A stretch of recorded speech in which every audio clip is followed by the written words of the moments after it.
Assalamualaikum warahmatullahi wabarakatuh. Baiklah, di sini kami akan mempresentasikan hasil diskusi kelompok kami tentang sikap dan kepercayaan konsumen. Sebelum masuk pembahasan, saya akan memperkenalkan anggota kelompok saya terlebih dahulu. Yang pertama, Muhammad Zikri Basit dengan NIM 20612325. Dan yang kedua, Mita Nasari, yaitu saya sendiri dengan NIM 20612144. Baiklah, di sini saya akan menjelaskan tentang definisi sikap konsumen. Definisi sikap konsumen menurut Enge 2006 adalah suatu mental dan saraf yang berkaitan dengan kesiapan untuk menanggapi di organisasi melalui pengalaman dan memiliki pengaruh dan mengarahkan atau dinamis terhadap perilaku.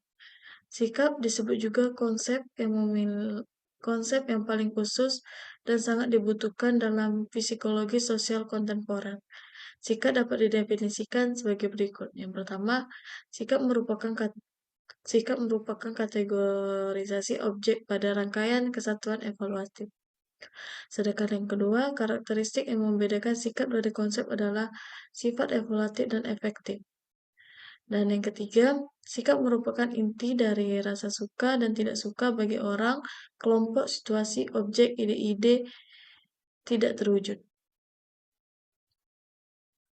Baiklah, di sini saya akan menjelaskan tentang karakteristik sikap konsumen. Karakteristik sikap konsumen terbagi menjadi 8. Yang pertama, sikap memiliki objek. Di dalam konten pemasaran, sikap konsumen harus berkaitan dengan objek. Objek tersebut bisa terkait dengan berbagai konsep konsumsi dan pemasaran seperti produk, merek, iklan, harga, kemasan, pengguna media, dan sebagainya. Sedangkan yang kedua, konsistensi sikap. Yang dimana sikap adalah gambaran perasaan dari seorang konsumen dan perasaan tersebut akan direlasikan oleh perilakunya. Karena sikap memiliki konsistensi dengan perilaku. Perilaku seorang konsumen merupakan gambaran dari sikapnya. Sedangkan yang ketiga, sikap positif, negatif, dan netral. Yang dimana sikap memiliki dimensi positif, negatif, dan netral disebut sebagai karakteristik valence dari sikap.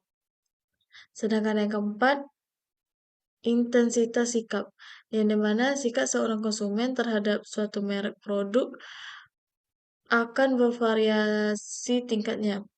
Ada yang sangat menyukai atau bahkan ada yang begitu sangat tidak menyukainya. Ketika konsumen menyatakan derajat tinggi kesukaannya terhadap suatu produk, maka ia mengungkapkan intensitas sikapnya. Intensitas sikap disebut sebagai karakteristik dari sikap. Sedangkan yang kelima, resistensi sikap, yang dimana resistensi sikap adalah sebesar sikap seorang konsumen bisa berubah. Sikap seorang konsumen dalam memiliki sesuatu yang diinginkan mungkin memiliki resistensi yang tinggi untuk berubah, yang dapat dipengaruhi oleh berbagai hal. Pemasaran penting memahami bagaimana resistensi konsumen agar dapat menerapkan strategi pemasaran yang tepat. Yang keenam, persistensi sikap. Persistensi adalah karakteristik sikap yang menggambarkan bahwa sikap akan berubah karena berlalunya waktu. Sedangkan yang ketujuh, keyakinan sikap. Keyakinan adalah kepercayaan konsumen mengenai kebenaran sikap yang dimiliki. Dan yang terakhir, sikap dan situasi. Yang dimana sikap seseorang terhadap suatu objek yang dimana sikap seorang terhadap suatu objek seringkali muncul dalam konteks situasi. Ini artinya situasi akan mempengaruhi sikap konsumen terhadap suatu objek. Selanjutnya, yaitu komponen sikap konsumen. Komponen sikap konsumen ini terbagi menjadi 3. Yang pertama, komponen kognitif, yang dimana kepercayaan terhadap merek, komponen ini menggambarkan pengetahuan dan persepsi terhadap suatu objek. Pengetahuan dan persepsi tersebut diperoleh melalui pengalaman langsung dari objek sikat tersebut dan informasi dari berbagai sumber lain. Pengetahuan dan persepsi tersebut biasanya berbentuk kepercayaan. Artinya, konsumen mempercayai bahwa suatu objek sikap memiliki atribut dan perilaku yang spesifik dan akan mengarahkan pada hasil yang spesifik. Sedangkan yang kedua, komponen efektif.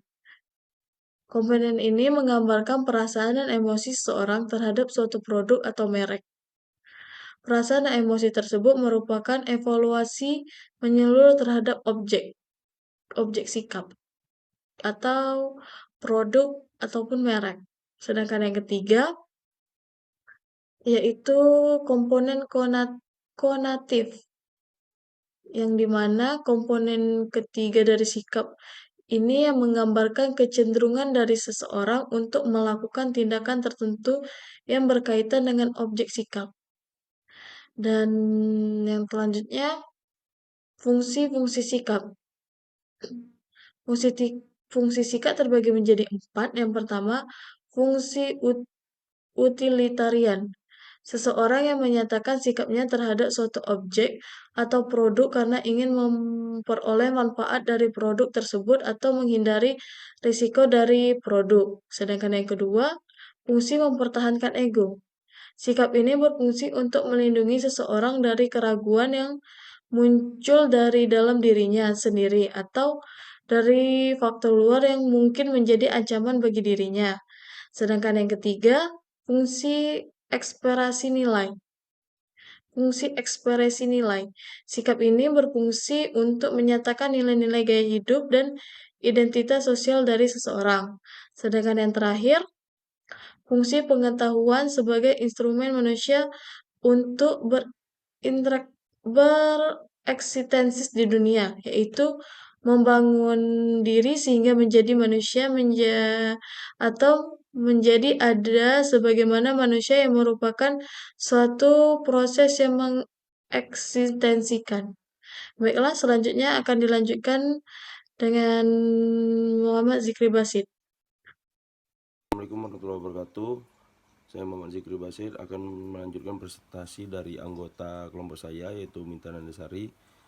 Selanjutnya akan saya bacakan peranan sikap dalam pengembangan strategi pemasaran, yaitu pengukuran sikap konsumen bagi pemasaran merupakan hal yang sangat penting. Dengan mengetahui sikap konsumen, pemasaran dapat mengidentifikasikan segmen manfaat, mengembangkan produk baru, dan memformulasikan serta mengevaluasi strategi promosi. Pemahaman sikap konsumen juga merupakan hal yang sangat krusial. Pengembangan produk dapat dilakukan dengan terlebih dahulu mengetahui sikap konsumen. Baik, selanjutnya di sini ada beberapa strategi yang dapat digunakan oleh produsen untuk mengubah sikap konsumen, yaitu yang pertama mengombinasikan beberapa fungsi, yaitu strategi pengubahan sikap sering dilakukan dengan memaparkan beberapa fungsi sikap untuk menarik perhatian konsumen sehingga mereka terdorong untuk mengubah sikapnya. Yang kedua ada mengasosiasikan produk dengan sebuah kelompok atau peristiwa, yaitu berbagai kelompok atau peristiwa nasional dan internasional seringkali membutuhkan sikap positif konsumen terhadap kelompok atau peristiwa tersebut. Contohnya penyelenggaraan Piala Dunia atau sepak bola. Peristiwa tersebut merupakan peristiwa internasional yang sangat terkenal dan diliput oleh semua negara di dunia. Yang ketiga ada memecahkan konflik dua sikap yang berlawanan, yaitu konsumen seringkali memiliki dua sikap yang berlawanan terhadap satu produk. Konsumen akan memandang sisi positif dari beberapa pihak saja. Yang keempat, mengubah evaluasi relatif terhadap atribut, yaitu suatu produk seringkali dikenal oleh konsumen karena popularitas atributnya yang memiliki fungsi spesifik atau yang dikenal karena situasi pemakaian yang khas. Yang kelima ada mengubah kepercayaan merek, yaitu para produsen berkewajiban untuk selalu mengingatkan konsumen bahwa produknya adalah produk yang lebih baik atau terbaik sehingga konsumen memiliki sikap positif yang permanen dan konsisten terhadap produk tersebut. Yang keenam ada menambahkan sebuah atribut pada produk, yaitu strategi mengubah sikap konsumen bisa dilakukan dengan memberikan atribut baru pada produk. Atribut baru yang ada pada sebuah produk akan memberikan citra positif kepada konsumen bahwa produk tersebut selalu inovatif.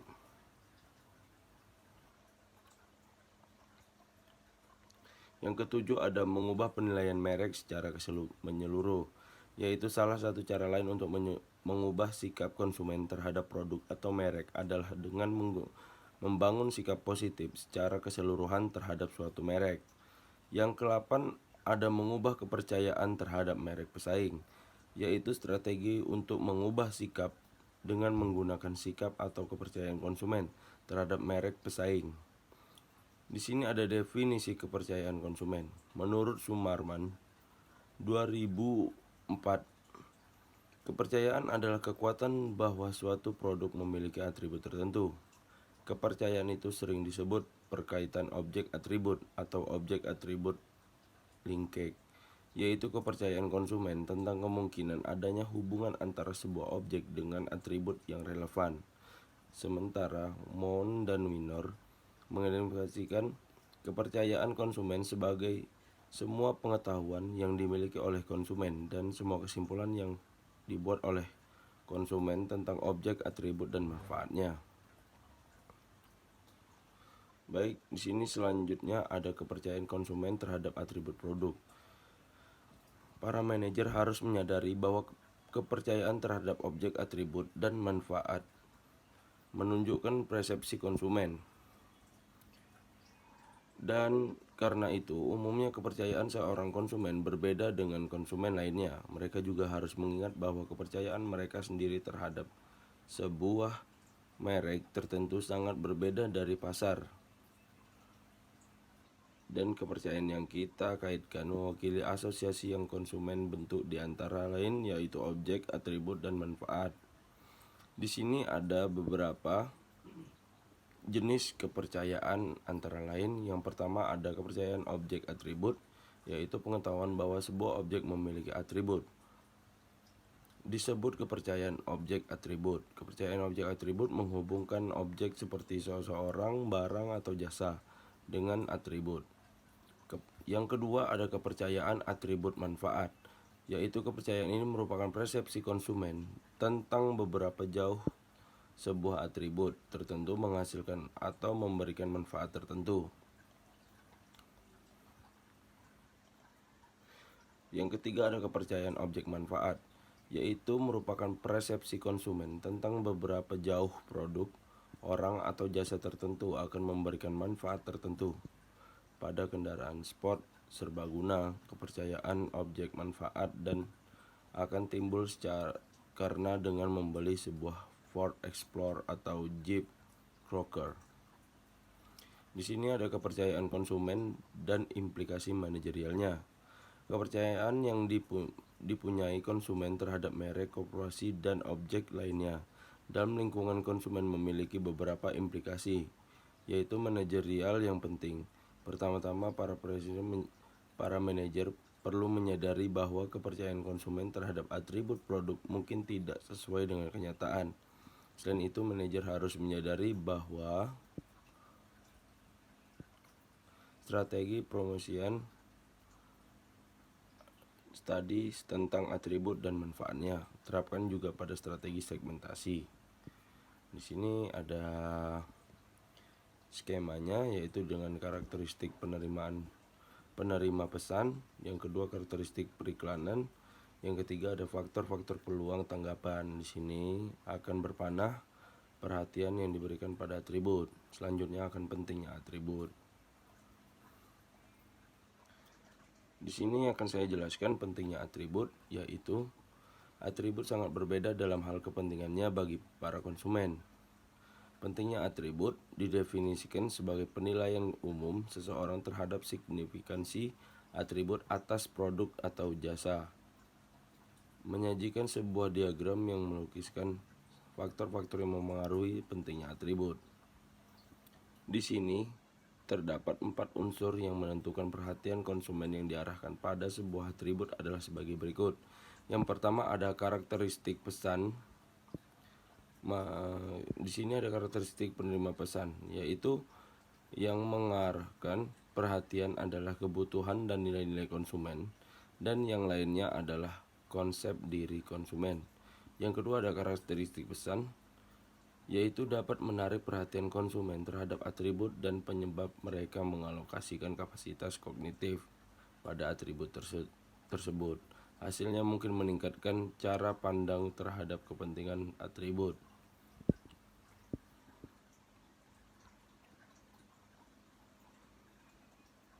Di sini ada faktor-faktor yang mempengaruhi peluang dan tanggapan penerima, yaitu faktor menentukan seberapa luas seseorang memproses informasi tentang sebuah atribut. Peluang tanggapan akan meningkat apabila informasi tentang atribut diulang dan konsumen tidak dikacaukan saat informasi tentang atribut diproses. Yang keempat ada karakteristik produk, yaitu salah satu karakteristik produk adalah kualitas yang didasarkan dampak penambahan fitur atau atribut baru terhadap merek yang inferior, lebih rendah atau lebih tinggi. Di sini ada harga sebagai atribut, yaitu merupakan salah satu atribut yang paling penting yang dievaluasi oleh konsumen, dan manajer harus benar-benar menyadari peran tersebut dalam menentukan sikap konsumen. Di sini terdapat 5 dimensi negatif dan 2 dimensi positif dari atribut harga, yaitu yang pertama peran negatif dari pertimbangan harga, yaitu ada 2. Sadar nilai, yaitu keadaan di mana konsumen memperhatikan risiko kualitas produk terhadap harga. Yang kedua ada sadar harga, keadaan di mana konsumen lebih memilih berfokus pada pembayaran harga yang lebih murah. Yang ketiga ada penawaran kupon, yaitu keadaan di mana konsumen menanggapi tawaran pembelian yang melibatkan kupon.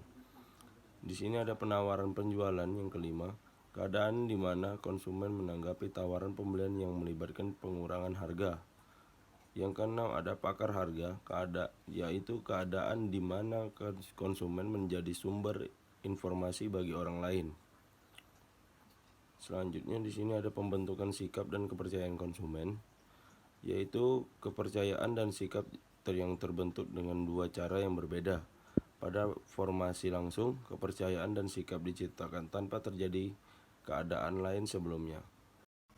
Yaitu yang ketiga ada penciptaan kepercayaan secara langsung, yaitu formasi kepercayaan secara langsung terjadi ketika konsumen melakukan aktivitas memproses informasi. Yang keempat ada pembentukan sikap secara langsung, yaitu sikap didefinisikan sebagai jumlah efeksi atau perasaan untuk atas terhadap rangsangan objek seperti orang, produk, perusahaan, atau ide. Ya, baik, selanjutnya di sini ada ekspor nyata dan formasi sikap, di mana dengan metode ini perasaan motif yang tercipta dengan ekspor berulang sering kali terjadi tanpa konsumen mengetahui atau merasakan secara sadar bahwa objek tersebut sudah dikenalnya. Mungkin sekian dari kelompok saya, terlebih dan kurang saya mohon maaf. Wabillahi taufiq wal hidayah. Wassalamualaikum warahmatullahi wabarakatuh.